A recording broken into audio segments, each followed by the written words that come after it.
Bien, vamos entonces a capítulo número 3. Capítulo número 3 de Romanos. Romanos capítulo 3. Y vamos a seguir con nuestra serie ahí. Así es que sígueme con tu vista, por favor. Y que el Señor nos hable en esta mañana. Dice, ¿qué ventaja tiene pues el judío? ¿O de qué aprovecha la circuncisión? Verso 2 dice, mucho, en todas maneras. Primero, ciertamente les ha sido confiada la palabra de Dios. Pues que si alguno de ellos han sido incrédulos, ¿su incredulidad habrá hecho nula la fidelidad de Dios? De ninguna manera. Antes bien sea Dios veraz y todo hombre mentiroso, como está escrito, para que seas justificado en tus palabras y venzas cuando fueres juzgado. Y si nuestra injusticia hace resaltar la justicia de Dios, ¿qué diremos? ¿Será injusto Dios que da castigo? Hablo como hombre. En ninguna manera. De otro modo, ¿cómo juzgaría Dios al mundo? Pero si por mi mentira la verdad de Dios abundó para su gloria, ¿por qué aún soy juzgado como pecador? ¿Y por qué no decir, como se nos calumnia y como algunos cuya condenación es justa, afirman que nosotros decimos, hagamos males para que vengan bienes? ¿Qué pues? ¿Somos nosotros mejores que ellos? En ninguna manera. Pues ya hemos acusado a judíos y a gentiles que todos están ¿bajo qué? Como está escrito, verso 10. No hay justo ni aun uno. No hay quien entienda, no hay quien busque a Dios. Todos se desviaron, aún se hicieron inútiles. No hay quien haga lo bueno, no hay ni siquiera uno. Sepulcro abierto es su garganta, con su lengua engañan. Veneno de aspides hay debajo de sus labios. Su boca está llena de maldición y de amargura. Sus pies se apresuran para derramar sangre. Quebranto y desventura hay en sus caminos. Y no conocieron camino de paz. No hay temor de Dios delante de sus ojos. Pero sabemos que todo lo que la ley dice, lo dice a los que están bajo la ley, para que toda boca se cierre y todo el mundo quede bajo el juicio de Dios, ya que por las obras de la ley ningún ser humano será justificado delante de él, porque por medio de la ley es el conocimiento del pecado. Muy bien, quiero que mires en tu Biblia lo que vamos a decir hoy de la siguiente manera. La semana pasada dijimos que tenemos una confesión de fe, y la confesión de fe es el compendio de los puntos esenciales de lo que creemos, de aquellas cosas que podemos decir, esto es lo que nosotros de manera práctica creemos. De ahí hay más profundidad, sí, definitivamente. Pero esos 10 puntos son aquello que nos distingue como iglesia y aquello que nos distingue como el cuerpo de Cristo. Y en el punto número 6, quiero que veas la pantalla, por favor. Y entonces, miren lo que dice acá. ¿Ya estamos ahí? ¿Sí? Eso. Dice, creemos que la iglesia es el cuerpo de Cristo, que está compuesta por las personas que han sido llamadas por Dios para ser redimidas en Cristo por el contenido de las Escrituras, dirigidas y gobernadas por el Espíritu Santo. Miren esto, la iglesia es la comunidad de discípulos de la fe solo en Cristo, que aunque imperfecta, está siendo transformada de manera constante desde la ascensión de Cristo a los cielos, en este tiempo presente y en el futuro, esperando la segunda venida de Cristo. Miren la importancia de lo que está subrayado, y es algo que quiero hacer énfasis hoy, y es esto: la iglesia es la comunidad de discípulos de la fe solo en Cristo, que aunque imperfecta, está siendo transformada de manera constante. Y eso es algo que tenemos que tener muy claros, familia. La mayoría de las veces cuando hablamos con alguien de la iglesia, siempre nos hacen así como cara de, oye, es que no quieres ir conmigo a la iglesia. Entonces, gracias. Porque lo primero que viene a la mente de la persona es, en la iglesia hay puros hipócritas. En la iglesia hay pura gente que no es cierto su vida. Y siempre nos están haciendo eso. Entonces por eso siempre decimos, Cuando alguien te diga que en la iglesia somos puros hipócritas, dile, pásale, hay un lugar también para ti, o sea, no hay problema, aquí puedes convivir con nosotros también. El asunto es que la iglesia es imperfecta. Tú y yo no somos aún lo que deberíamos ser. Estamos en el proceso de que ya somos, pero todavía no. Seguimos siendo transformados. Ahora, no eres la misma persona del año pasado al día de hoy. ¿Sí o no eres diferente? El asunto es de qué manera eres diferente. Si tu progreso hacia el Evangelio te está llevando a amar más a Cristo y estás siendo más confrontado en tu vida para amarle más y seguirle más, bueno, estás avanzando hacia la fe. Pero no somos iguales. Lo cierto es que el Señor Jesús nos dejó esto, una comunidad de personas que creen en Jesucristo con el propósito de amarle y anunciarle. Eso es todo. La iglesia no tenemos que estar metidos en cómo modificar el gobierno. La iglesia no tenemos que estar metidos en cómo hacer mejor nuestra vida. La iglesia no tenemos que estar metidos en temas de financieros, en ver cómo tenemos más dinero. No. La iglesia hemos sido llamados a dos cosas: amar al Señor Jesús y hablar de Él, hacer comunidad. Uno de los 3 elementos que utilizamos en Iglesia Central es ser comunidad. ¿A cuántos les gustó el adorno de hoy? ¿A los demás no? Úchala. Bueno, otra vez pregunto, ¿a cuántos les gustó el adorno de hoy? Eso, aplausos para Edna y Jorge. ¡Bravo! Que casi mueren esta semana porque les dio dengue y además les tocó poner esto, pero que el Señor los fortalezca. Así es que al ratito que los veas, abrázales y diles que el Señor les bendiga y que les conceda su gracia y su amor. Pero todo esto es para sí celebrar nuestro país, pero más para tener comunidad. La comunidad es aquello que nos va a dar el elemento de que nuestra fe está viva. Por eso cuando te digo, dile al de al lado, toca al de al lado, es con el propósito de que tú puedas ser comunidad.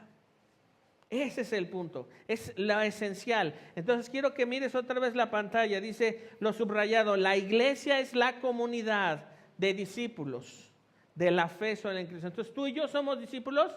Sí. ¿Por qué? Porque creemos en Cristo, porque Él nos llamó, porque Él nos escogió. Y entonces somos llamados discípulos de Cristo. Y entonces no somos perfectos. ¿Alguien es perfecto acá? Pues no. Y ahorita vamos a ver por qué eso es interesante. ¿Cuántas veces has escuchado esta frase? Bueno, nadie es perfecto. ¿Cuántas veces has escuchado eso? ¿Cuántas veces lo has dicho? ¿Cuántas veces hemos dicho eso de, bueno, nadie es perfecto? Y eso nos ayuda mucho a tener cierta forma, o es la antesala para darnos permiso o darle permiso a otra persona para pecar. O es la mejor manera de justificar un pecado o algo que ya está sucediendo. Bueno, nadie es perfecto. Como había un comercial, me acuerdo, en la televisión, que estaba una persona cambiando ahí, alterando el tema de la luz, ¿cómo se llama el switch? Y entonces le dice al de al lado, esto nunca se hace, esto no se debe hacer, pero lo terminas por hacer. Esta frase muy mexicana de nosotros es, bueno, nadie es perfecto. Nadie es una persona que todo lo tenga bien. Por lo tanto, es como el permiso que nos damos todos para poder hacer lo que queremos hacer. Entonces mira el verso 1 y 2 del capítulo 3. Pablo comienza con preguntas y dice, ¿qué ventaja tiene pues el judío? ¿O de qué aprovecha la circuncisión? El verso 2, Pablo responde, dice, mucho, en todas maneras. Primero, ciertamente que les ha sido confiada la palabra de Dios. Pablo aborda estas preguntas para que nosotros podamos tener un contexto real de lo que nos está pasando. ¿Tiene una ventaja para la fe ser judío? Imagínate, nosotros no somos judíos. ¿Alguien aquí es judío? ¿Le puede levantar su mano? Actualmente, inclusive en Cuernavaca, hay una comunidad que se creen que son judíos. Ahora, cuidado, no estoy hablando de los que viven ahí por galerías, esos sí son. Pero ahora hay cristianos que están judaizando. Digo, vamos a lo mismo. Lean Efesios, lean Colosenses, ya dejen eso. Pero ahora ya andan así hasta con sus cairelitos acá, y andan cargando sus hilachos aquí, porque son judíos mesiánicos. y le dices, ay hermano, pues es que te ve el nopal, pues hombre, o sea, no nos hagamos tan así, o sea, no, es que mira, tengo la nariz así, sí hermano, pero eso es más maya que judía, eso, no inventemos cosas, o sea, no inventemos cosas que no tienen nada que ver con nosotros, ¿de acuerdo? Y ahí es otra vez el tema de, bueno, nadie es perfecto. Pues sí, yo tengo mi nariz de Olmeca, ¿y qué? Y viva México, ¿no? ¿Hay algo que sea bueno por ser judío? Más bien cambio la pregunta. ¿Hay una ventaja en la fe por ser judío? Esa es la pregunta que Pablo hace. Y la respuesta es no. Sin embargo, Pablo en el verso 2 dice sí, de muchas maneras. ¿Cuál es una de las maneras que Pablo ejemplifica ahí? A ellos se les confió la palabra del Señor. Ahora, el Señor escogió a Israel. ¿Por qué? Porque quiso. Ese no es nuestro tema. Imagínense que Dios nos hubiera escogido a nosotros como mexicanos. Somos el pueblo escogido. Ándale. ¿Cómo seríamos? Pues bien fresas, porque luego los judíos son bien fresas. Pero seríamos muy mexicanos. Pero bueno, no nos tocó ser el pueblo escogido. Pero al pueblo de Israel sí. ¿Por qué? Porque Él quiso, por amor de su nombre, para gloria de su nombre. Ya, fin de la discusión. Pero el asunto aquí es que a ellos se les encomendó las palabras que Dios pronunció de su boca. Y las puso a Moisés, ¿cómo se llama? En unas tablas de piedra, ¿de acuerdo? Y se las confiaron a ellos. Eso es para la historia de la humanidad muy importante. Lo que Dios dijo para la humanidad, Dios lo plasmó en unas tablas. ¿Y a quién se lo encomendó? A los de Israel. Está bien. Y nos llegó hasta nosotros. Mira esto, cómo el evangelio comenzó en Israel y después fue recorriendo todo el Medio Oriente, y después fue recorriendo hacia arriba, hacia Turquía, hasta llegar hasta Italia, y de Italia llegar hasta España, y después llegó ¿a dónde? A Cuernavaca. Gloria a Dios. Qué bueno. No se nos encomendó a nosotros el cuidado de esas palabras. Pero a veces pienso que seguro Pablo hace cara como de pena con esta respuesta, porque él es judío. Él dice, soy hebreo de hebreos, yo he sido enseñado a los pies de Gamaliel. Es como si dijéramos, pues yo he sido enseñado a los pies de Emiliano Zapata, o fue enseñado con Miguel Hidalgo, ¿no? Dices, bueno, es alguien importante.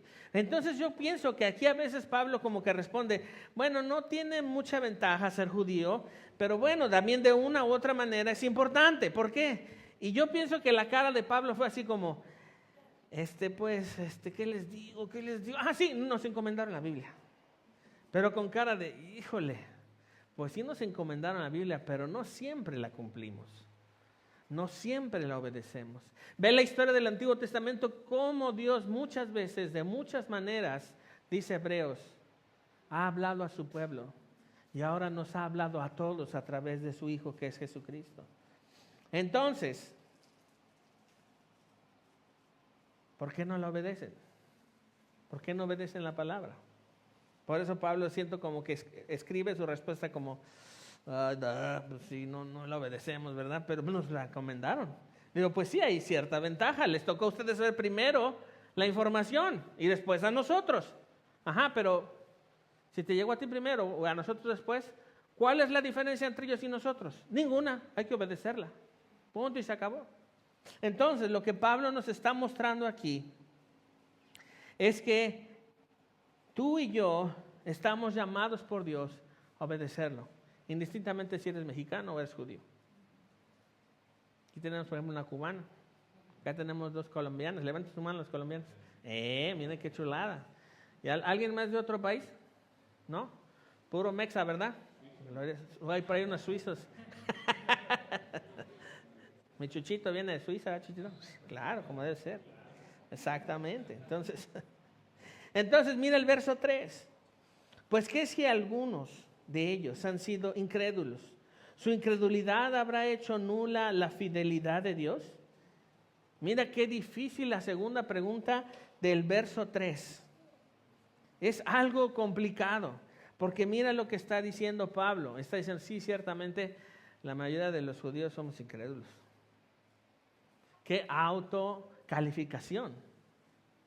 Como cuando dicen, es que los mexicanos, la mayoría, luego son medio flojos. ¿A poco no siente medio gacho eso? No somos flojos. No es cierto, somos bien trabajadores. Pero hay una concepción así.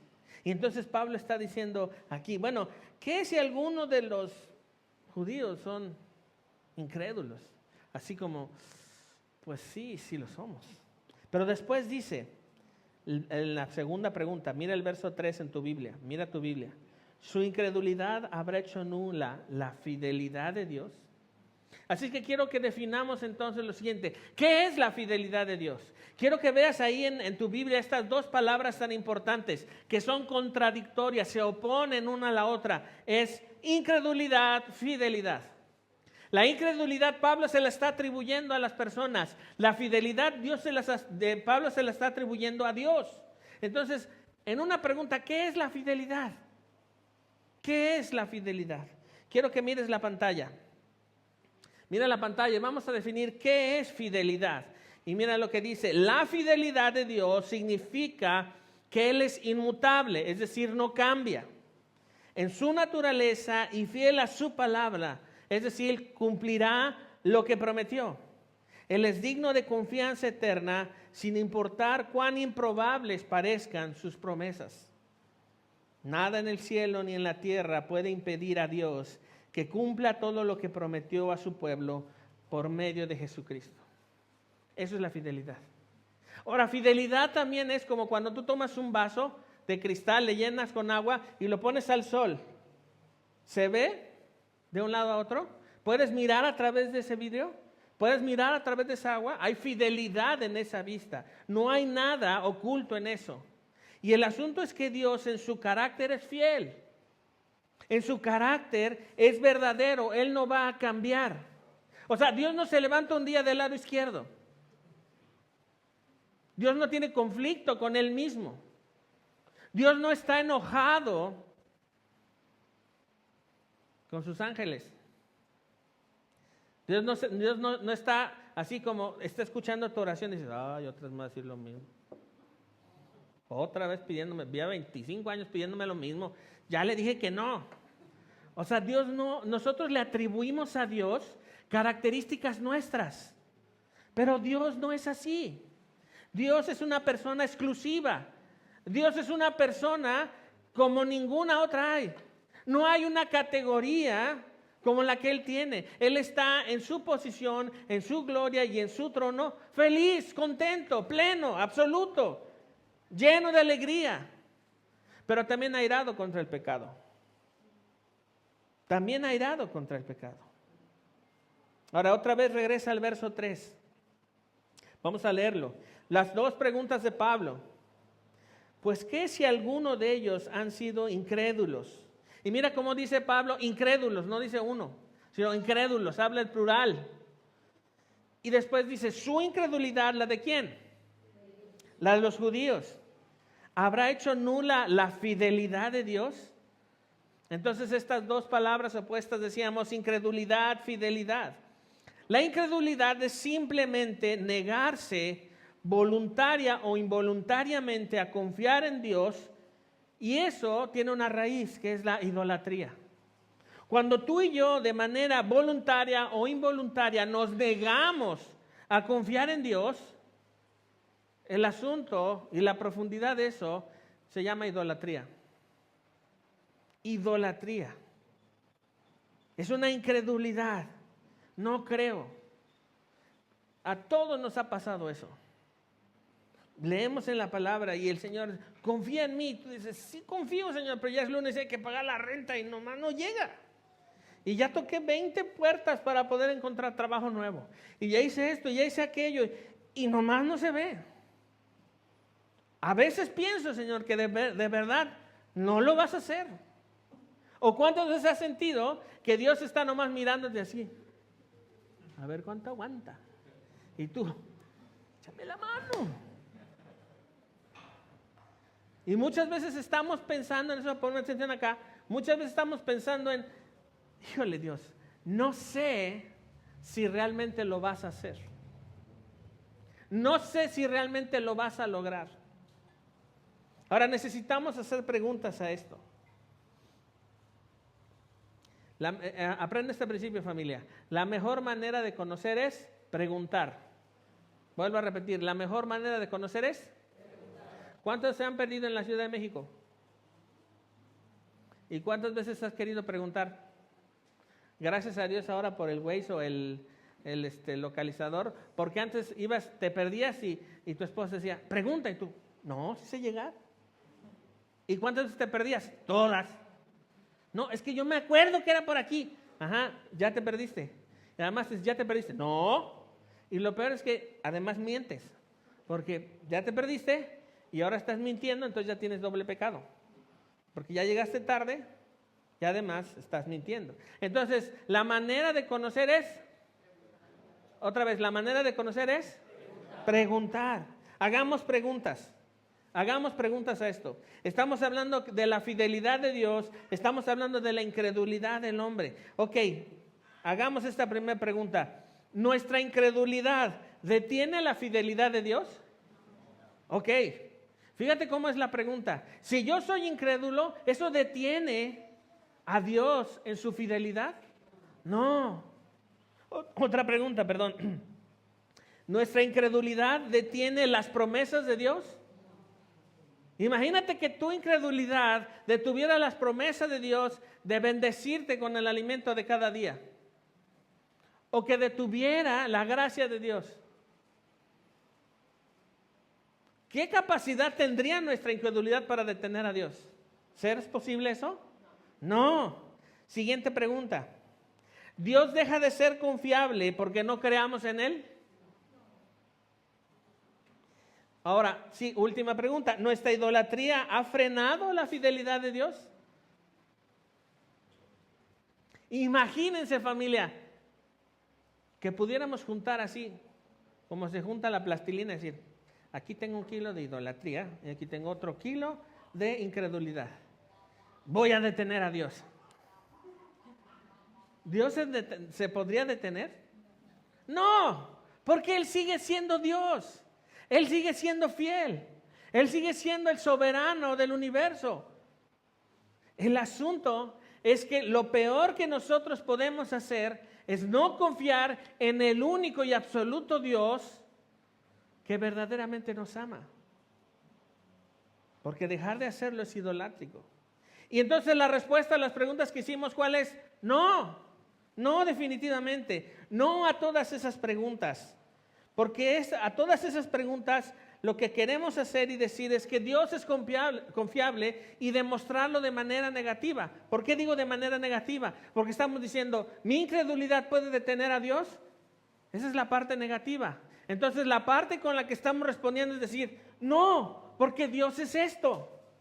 Pero qué terrible es que podamos ver que cómo nos parecemos a los judíos. ¿Sí o no? Que no somos el pueblo escogido, pero ¿cómo nos parecemos? ¿Sí o no? Entonces la respuesta, mira en el verso 4, dice Pablo, de ninguna manera.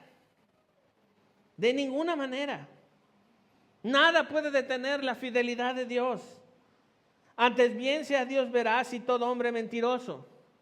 Como está escrito, para que seas justificado en tus palabras y venzas cuando fueres juzgado. Pablo está haciendo referencia al Salmo 51:4. ¿Y qué quiere decir esto? Quiere decir que si todas las personas en el mundo nos juntáramos, hiciéramos un Vox Populi, firmáramos todos un documento en el que pudiéramos medir nuestra incredulidad y decir, yo tengo 25%, yo tengo 40%, yo tengo 80%, todos firmemos, ¿estamos de acuerdo? Sí, ok. Aunque todos nos pusiéramos de acuerdo, Dios sigue siendo fiel. ¿Te das cuenta de la categoría de quién estamos hablando? ¿No te ha pasado que tú das y ayudas y a la persona que más ha ayudado de repente se voltea y te hace caras y al rato dice que tú tienes la culpa? ¿A cuántos les ha pasado eso? No, levante la mano. Pero si dices, oye, pero yo hice esto otro. Lo que me pediste, fui fiel a esto. Y mira lo que me quedo. Pregúntale a Dios qué se siente cuando somos infieles. Más bien, muchas veces tenemos esta gran opinión Muchas veces tenemos estos grandes ejemplos en nuestra mente de que no confiamos que realmente Dios va a hacer lo que prometió, que no es realmente para nosotros eso, que solamente es para algunos, que no nos va a alcanzar. A lo mejor eso nada más es para el pastor. Y miren que les he enseñado a todos ustedes aquí a que dejen de poner sus ojos en mí, porque de repente ya no soy todo lo que esperaban y ahora soy el malo. O no me dices la verdad y después, ¿qué crees? Me entero de la neta. Y yo ni lo estoy buscando y de repente, mira, ya me llegó la información completa. Digo, bueno, está bien. Pero la persona de Dios es fiel, es verdadero. A Él no le falta nada. Él no va a fallar. Dile a la persona que dice al lado, Dios no va a fallar. Dile, no me mires. Dios no va a fallar. En alguna ocasión escuché a un hombre decirme esto: Dios no me ayudó porque no me quitó lo adúltero. Por eso yo no voy a la iglesia. Ay, sí, qué cómodo, ¿no? Después otro me dijo, oye, es que Dios no hizo lo que yo necesitaba. Otro dijo, no quiero actuar de manera que ofenda o juzgue a los demás. No quiero responder por mis impulsos. Por eso me hago a un lado. Ok. Fíjate entonces cómo confundimos al Dios de la fidelidad con el que sale de la lámpara. ¿Cómo se llama? Aladino. Quiero que me des 3, nada más 3. O le decimos a Dios lo más popular, tú nada más ponme donde hay y yo me encargo de todo lo demás. Tú nada más échame la bendición, Señor. Y de lo demás yo lo voy a hacer. Tenemos que dejar de ver a Dios como alguien utilitario. Es una persona. Es la persona más importante sobre la faz del universo. Es la persona que sostiene el siguiente respiro que tienes. Es la persona más importante en todo lo que hace y todo lo que dice. A los mexicanos nos encanta quedar bien con todos, ¿sí o no? Siempre es, oye, yo le invité a mi casa, es mi amigo, si platicamos juntos, hombre, pues, ¿cómo crees que no? Le invité unos camarones bien buenos que hago, un pozole delicioso, un mole exquisito. Ese es mi amigo. Y mucha de nuestra característica como mexicanos es que nos gusta quedar bien con el otro porque somos muy hospitalarios, ¿cierto o no? Ahora pregunto, ¿qué pasaría si un día Jesús llega a tu casa y toca la puerta? ¿Qué le ofrecerías de comer? Una torta, una guajolota, ¿no? ¿Qué le ofrecerías de comer? ¿Cómo lo tratarías? ¿Qué le dirías? ¿Le ofrecerías lo mejor que tienes en casa? Sí, ¿no? ¿A poco no te gustaría quedar bien con él? Sí, de no. Y al rato le dices a tu vecino, oye, ¿quién te visitó? Yo vi que había como que mucha luz en tu casa. Pues claro, vino Jesús, es mi cuate. Pero no lo vemos así. Lo vemos como alguien inalcanzable. Lo vemos como Pedro le vio cuando Jesús lo encuentra mientras estaba pescando. Aléjate de mí porque soy un hombre pecador. No te convengo. Esa incredulidad hizo que Jesús se detuviera. Ahora, ¿qué pasaría si tú vas y le quieres ofrecer la amistad a alguien? Dices, ese Chuchito yo lo quiero con todo mi corazón, chihuahua. Y voy y le digo, Chuchito, quiero ser tu amigo. Y me dice yo, aléjate de mí, pues soy un hombre pecador. Y digo, chale, qué gacho se siente. Yo sí frenaba mi fidelidad con él. No, pues se vaya la goma, ¿yo qué? Fíjese, su cuate ve cómo me trata. ¿Y qué dice el Señor? Sígueme. ¿Y qué pasa con Pedro? Lo sigue. Lo sigue. ¿Qué en nosotros frena la fidelidad de Dios? Hermanos, no somos tan importantes, pues. No somos tan importantes como para detener a Dios.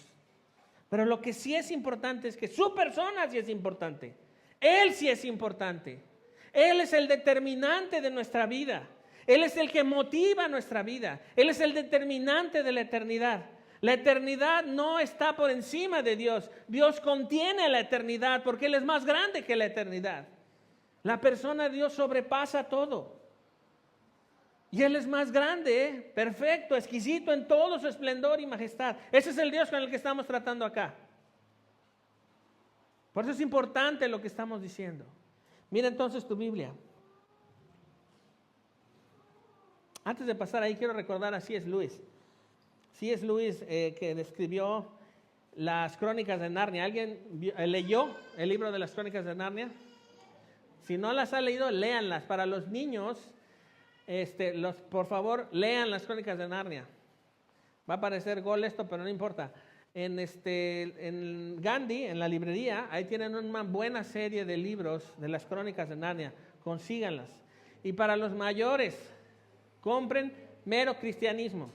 Es un excelente libro, sí complicado, pero te va a ayudar mucho a entender estas cosas. Y C.S. Lewis en su libro Mero Cristianismo dice esto: Dios es un león. ¿Cuántos dicen amén? ¿Él es el león de Judá, sí o no? Sí, ok, pero no nada más es como que, sí, le echamos porras. No, ¿por qué dice la palabra que es un león? ¿Y por qué lo interpreta también C.S. Lewis? Dice esto, en su libro Mero Cristianismo, dice: Dios es un león y a los leones no se les puede domesticar.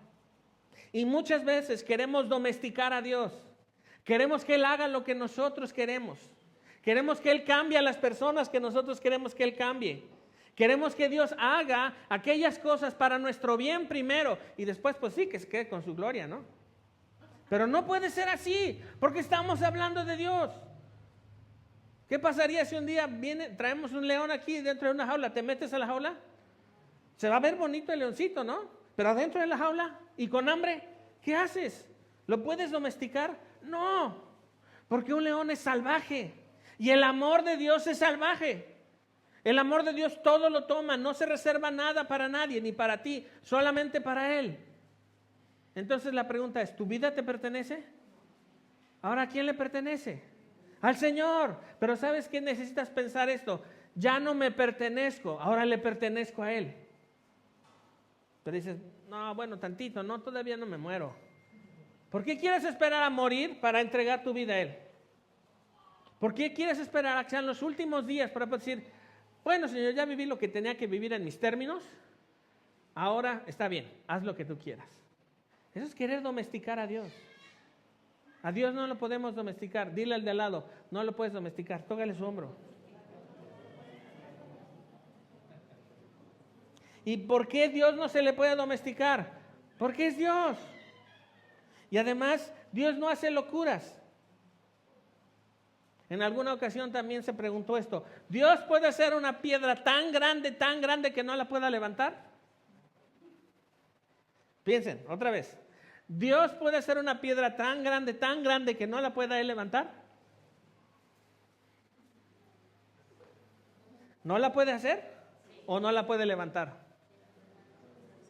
La puede hacer y la puede levantar, pero ¿sabes por qué no lo hace? Porque Dios no hace locuras. Dios no necesita demostrarle a nadie que es Dios. Él es Dios y por lo tanto es fiel y verdadero. ¿Cómo se va a presentar Jesús cuando regrese? El fiel y el verdadero, en sus muslos se va a ver. El fiel y el verdadero, mientras viene cabalgando en un caballo blanco. Así lo vamos a ver. Pero necesitamos entender esto claramente, familia. Nuestra incredulidad no detiene la fidelidad de Dios. Porque Dios sigue siendo fiel. Y esa es una buena noticia. ¿Y por qué Dios es fiel? Porque Él es fiel a su gloria. Y ahí somos nosotros beneficiados. Nosotros somos los beneficiados de la persona de Dios. No somos la direccionalidad de Dios. Cristo murió para que podamos tener una esperanza en su nombre, ¿cierto o falso? Pero resucitó para que tengamos una fe verdadera, ¿cierto o falso? Pero Jesús no bajó del cielo para decir, voy a morir por ti, porque tú eres mi destino. No. Jesús no se bajó de la cruz por amor a su Padre. ¿Por qué se esforzó Jesús en la cruz? Por amor a su Padre. ¿Y quiénes son los beneficiados? ¿Y quién es el glorificado? Él. ¿Por qué? Porque es fiel. Es fiel y verdadero. Vamos al verso 5. Y si nuestra injusticia, ahora hablemos de injusticia, hace resaltar la justicia de Dios, ¿qué diremos? ¿Será injusto Dios que da castigo? Hablo como hombre. ¿Vale? Ahí Pablo como que dice, bueno, ya no soy judío, ahora voy a hablarles como hombre.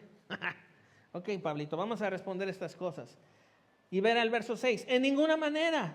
De otro modo, ¿cómo juzgaría Dios al mundo? Nuestra injusticia hace o detiene la justicia de Dios. Ahora, piensa en esto. ¿Cuán injusto ha sido esta semana? ¿Cuán injusta ha sido esta semana? ¿Eso detuvo la justicia de Dios? No, porque tú y yo no somos el centro del universo. Y tenemos a veces que utilizar lo que dice el Salmo 42. Alma mía, hablarse es una introspección. Háganme caso acá, es una introspección. El salmista se está hablando, está diciendo, alma mía, espera todavía en el Señor. Entonces tenemos que hacer muchas de esta introspección. No soy el centro del universo. No todo tiene que ser como yo quiero. ¿Cuántas veces lo hemos querido hacer? Que todo sea como queremos. ¿Cuántas veces lo hemos querido hacer? ¿Y cuántas veces lo hemos logrado? ¿Y sí o no mañana lo vamos a querer hacer? Sí. ¿Eso frena la justicia de Dios? ¿Frena su fidelidad? No, al contrario. Mira el verso 6. En ninguna manera, de otro modo, ¿cómo juzgaría Dios al mundo? Si Dios detuviera su justicia, entonces Dios no podría decir, esto es bueno, esto es malo. Mira cómo Pablo nos pone a Dios así a nivel de cancha para que podamos decir, Él es Dios verdadero. Él es Dios único. No hay otro como Él. Entonces mira, verso 7. Pero si por mi mentira, la verdad de Dios abundó para su gloria, porque aún soy juzgado como pecador. Dices, bueno, está bien la pregunta. ¿Y si sumáramos todas las mentiras de esta semana? Imagínate que tuviéramos aquí en la iglesia una hoja donde pasen a firmar los que mintieron esta semana. ¿Habría espacio en la hoja? ¿Cuántas hojas necesitaríamos? Y que tienes que poner la mentira completa. ¿La pondrías completa? Así de, bueno, le dije a mi mamá que sí la quería, pero realmente no. O le dije a mi esposa que sí compré 1 kilo de tortilla, pero realmente compré medio. O le dije a mi esposo que íbamos a comer esto, pero se lo cambié. Digo, esas son mentiritas muy lindas, ¿verdad? Pero imagínate que puedas poner todo. ¿Lo pondrías? Si estás viviendo otra vida, ¿la pondrías? Eso está tremendo. Entonces, ¿qué es lo que está diciendo ahí Pablo? Si nos portamos mal, entonces Dios que es bueno, pues tiene que seguir siendo bueno, ¿no?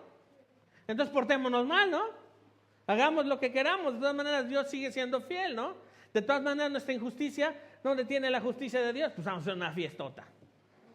Y ya cuando vemos que ya se está poniendo feo el asunto en el cielo, no, ya ahora sí, fírmenle todos de las mentiras. Sale, 1, 2, 3, ya estamos, Señor. Ya estamos. Que resalte tu justicia, que resalte tu fidelidad. Sí, nos portamos mal, pero ¿no se supone que eres Dios?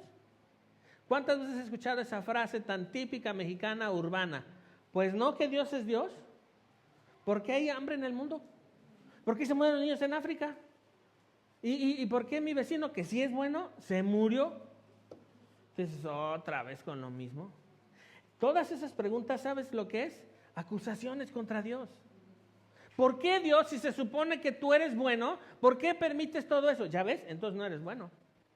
¿Cómo quieres que confíe en ti? ¿Cómo quieres que entienda que tu fidelidad es verdaderamente fiel si veo que las cosas en el mundo están tan mal? Entonces lo que hacemos es que cambiamos el orden. Nuestro pecado es culpa de Dios. Qué cómodo, ¿no? Es como decir, es que soy malo contigo por lo que haces. Que a todo dar.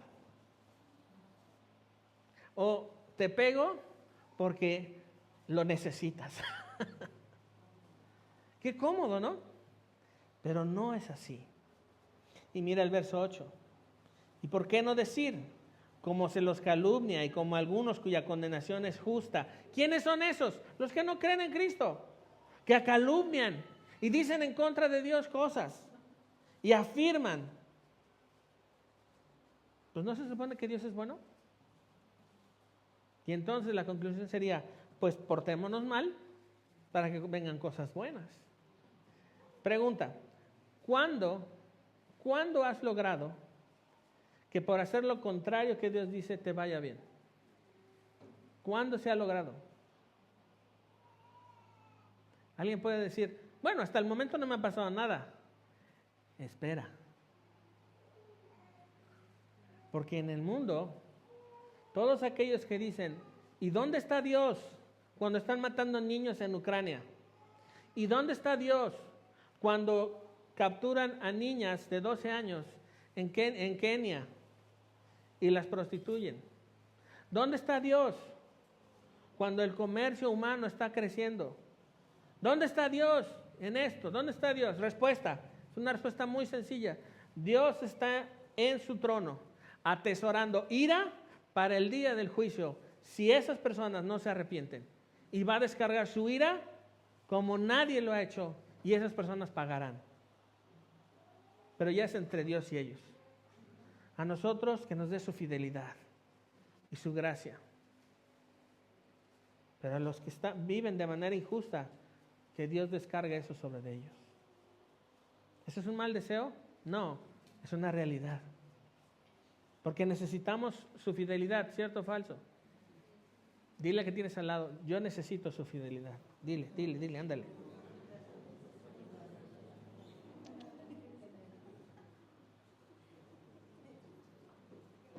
No queremos domesticar a Dios. No se puede hacer esto. Porque uno de los problemas es que muchas veces los cristianos nos vestimos de una falsa piedad para justificar nuestra idolatría. Amada iglesia, quiero que me pongas atención con esto. Cuidado con vestirnos de una falsa humildad para justificar nuestra idolatría.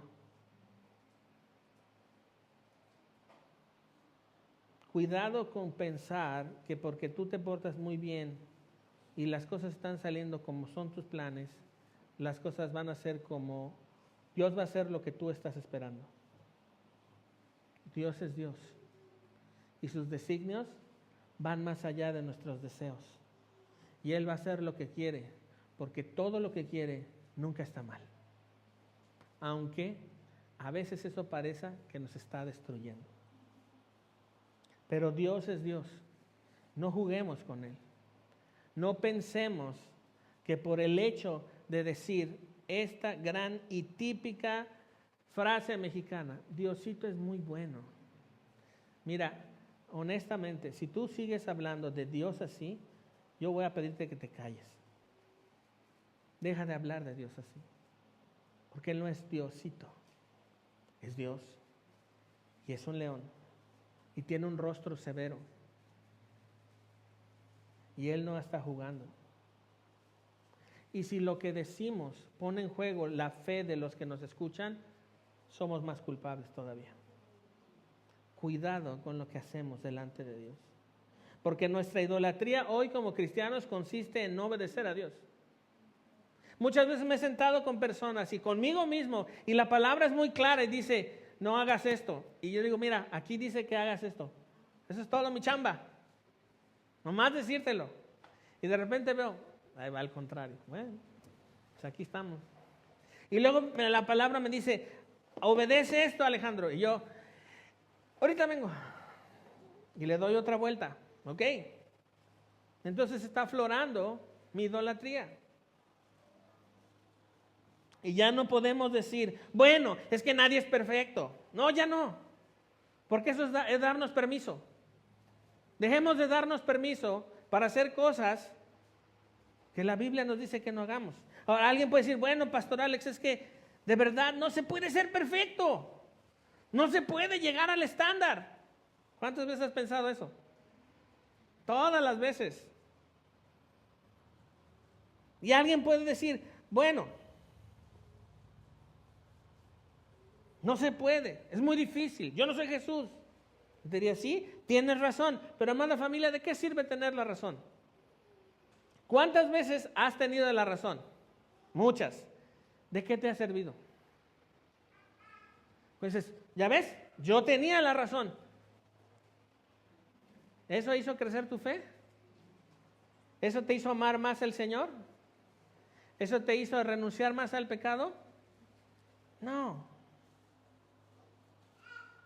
¿De qué sirve tener la razón cuando Jesús dice, sígueme, obedéceme? Y que le diga, Señor, pero yo tengo la razón. ¿Y qué? O sea, pues sí, ¿y qué? Tú sígueme. ¿No tenía Pedro razón de que Juan estaba ahí de metiche mientras Jesús hablaba con Pedro cuando le restaura? Está Jesús en la playa y aquellos están al fondo del lago y están pescando. Y Jesús le dice, ¡hey! ¿Ya pescaron algo? No, nada. Tírenle al otro lado. ¿Qué? Que al otro lado, hombre. Y le tiran al otro lado y ¡fum! Se llena de peces. Y Pedro dice, es el Señor. ¿Y qué es lo primero que hace Pedro? No. Bueno, sí. Bueno, no. Se pone su ropa, porque él estaba sin su túnica, sin su ropa. Y se avienta con ropa al agua. ¿No es eso ridículo? Imagínate que tú estás del otro lado de la alberca y yo te saludo, hola mi hermano, ¿cómo estás? Bien. Y tú dices, espérame tantito, déjame saludarte. Y vas por tu ropa, te avientas al agua y llegas conmigo. ¿Para qué te pones tu ropa? Porque tenía vergüenza.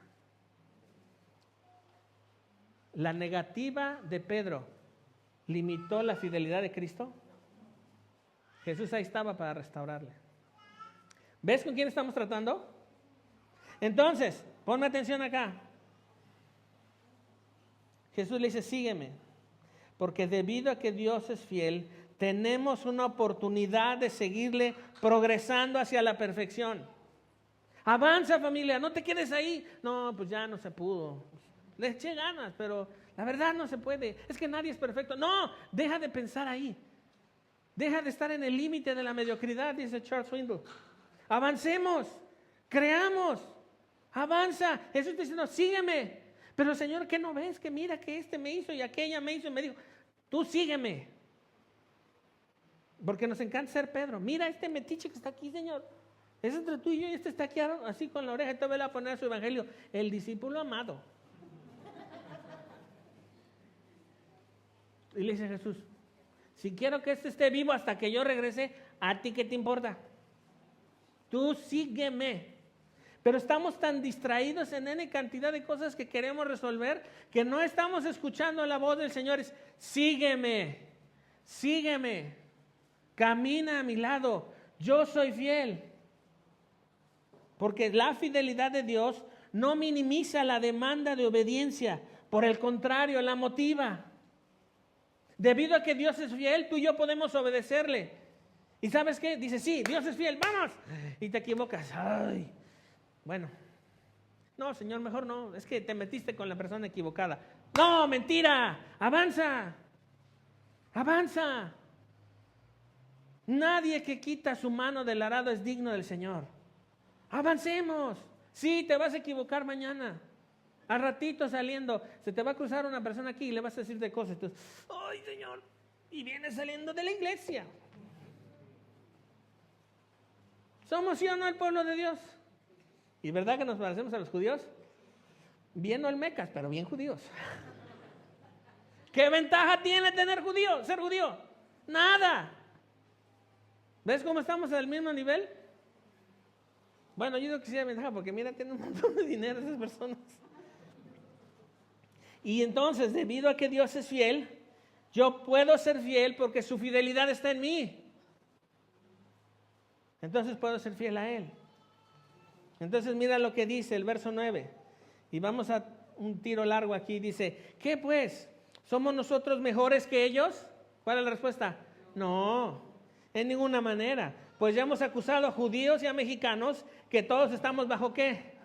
Bajo pecado. Pues punto. Como está escrito, no hay justo ni aún uno, ni mexicano. No hay quien entienda. No hay quien busque a Dios. Todos se desviaron, unas se hicieron inútiles. No hay quien haga lo bueno. No hay ni siquiera uno. Pablo está citando Salmo 14, Salmo 53. Sepulcro abierto es su garganta. Con su lengua engañan. Salmo 5:9. Veneno de aspides hay debajo de sus labios. Salmo 143. Su boca está llena de maldición y de amargura. Salmos 17. Sus pies se apresuran para derramar sangre. Quebranto y desventura hay en sus caminos. Y no conocieron camino de paz. Isaías 59 del 7 al 8. No hay temor de Dios delante de sus ojos. Nadie es justo.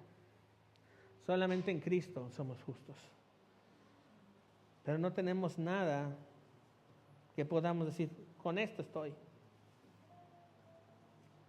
El problema, amada iglesia, es que nuestra vida, solo en la fe en Cristo, le agregamos una frase muy mexicana.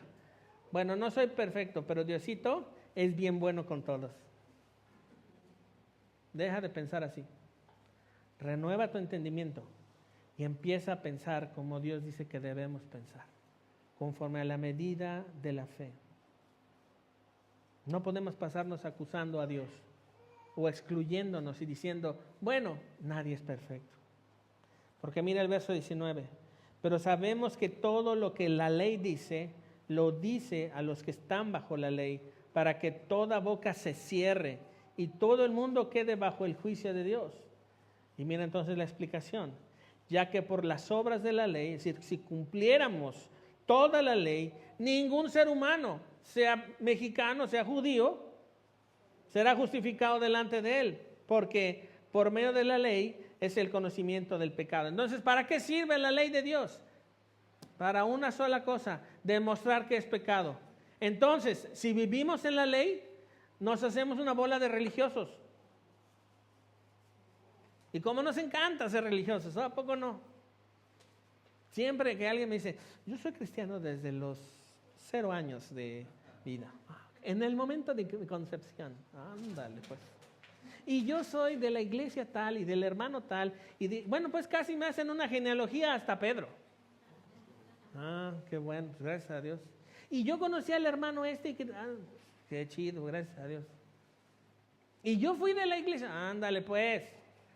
¿Y de qué te aprovecha pues? Pues no. Entonces miremos esto. ¿Para qué es la ley? Para saber qué es pecado y qué no es pecado. Pero si vivimos por la ley, no alcanzamos gracia. Pero cuidado, familia, si no conocemos la ley, nos hacemos menospreciadores de la gracia. Como los que somos papás, cuando no aplicamos la ley a nuestros hijos, estamos cultivando una generación que no va a apreciar la gracia de Dios. Cuidado, cuidado. Por ahí va el tema de la crianza respetuosa. Es menospreciadores de la gracia de Dios. Sí, menospreciadores de la gracia de Dios. Ya lo veremos más adelante. Entonces, vayamos a concluir esto. Ve en tu Biblia, 1 Timoteo 1:12. ¿1 Timoteo qué? 1:12. Eso, 1 Timoteo 1:12. Pablo, ¿se acuerdan quién era un perseguidor de la iglesia, sí o no? Pablo era alguien que arrastraba a los cristianos y los trataba mal. Los metía a la cárcel. Bueno, Saulo, ¿quién dijo Saulo? Eso mero. Saulo. Y después Pablo, cuando el Señor lo transforma. Pero miren lo que dice 1 Timoteo 1:12. Doy gracias al que me fortaleció. ¿Quién está hablando ahí? Pablo. A Cristo Jesús nuestro Señor, porque me tuvo por fiel poniéndome en el ministerio. Amada familia, ¿quién pondría a alguien en contra de sí mismo a ayudarle? ¿Tú pondrías a tu enemigo para que te ayudara en lo que tienes que hacer? ¿Tú pondrías a la persona que te desafía a tu lado? ¿Le confiarías tu número de NIP del banco? ¿Le confiarías tu acceso a Facebook? No. ¿Y por qué Dios, siendo Dios, trae a un perseguidor para ponerlo a servirle a Él? Es una locura. Porque Dios es muy Dios. Y Pablo dice, me tuvo por fiel. Pablo está diciendo, yo no soy fiel, pero Cristo sí es fiel. Y Él me presta su fidelidad para que yo sea fiel a Él. Todos traemos algo alusivo a la fecha que estamos celebrando, ¿verdad? Porque son bien mexicanos. Venimos de rojo, de blanco, y estamos haciendo alusión a nuestra nación, ¿cierto o no? Ok. Cristo es igual. Él se quita su playera que dice fiel y te la pone. Te tengo por fiel. ¿Cómo nos ve Dios? A través de Cristo. Te tengo por fiel. Y aplaude. Bien hecho, eres fiel. Y dices, ay Señor, pero raspa más porque la verdad no lo soy. Pero Cristo sí es fiel. Que Dios bendiga su palabra y nos ayude a ser fieles. Vamos a orar. Inclina tu rostro. Padre Santo, solamente tú eres fiel. Y es cierto, no hay justo ni aun uno. No hay una persona que pueda ser justa.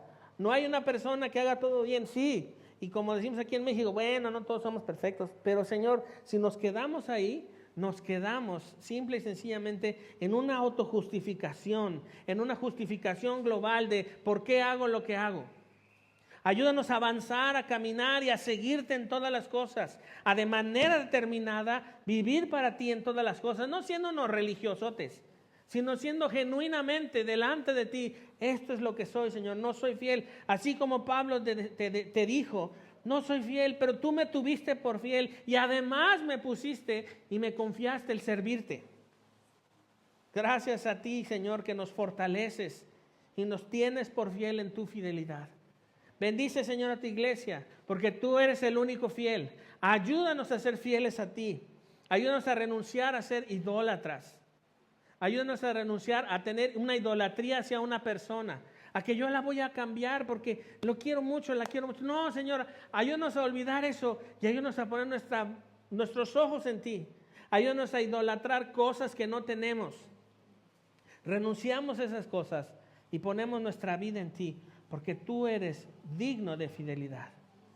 Y tú eres digno de ser confiado. Tú eres confiable, Dios. Nosotros no, pero tú sí. Así es que, Padre, te bendecimos y te damos gracias en el nombre de Jesús. Y todos decimos...